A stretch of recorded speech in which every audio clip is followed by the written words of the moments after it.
بسم اللہ الرحمن الرحیم۔ السلام علیکم ورحمۃ اللہ وبرکاتہ۔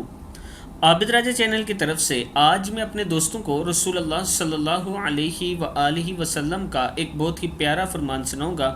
آپ دوستوں نے اسے غور سے سننا ہے۔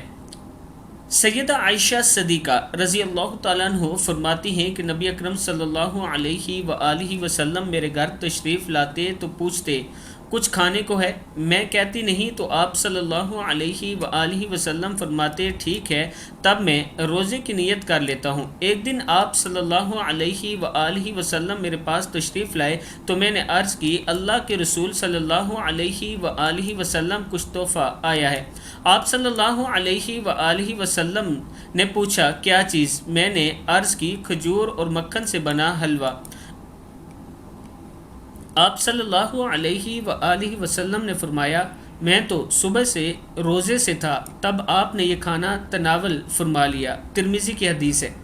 میں اپنے دوستوں سے گزارش کروں گا کہ ایک مرتبہ درود شریف پڑھ کے اس ویڈیو کو آپ دوستوں نے آگے ضرور شیئر کرنا ہے۔ السلام علیکم ورحمۃ اللہ وبرکاتہ۔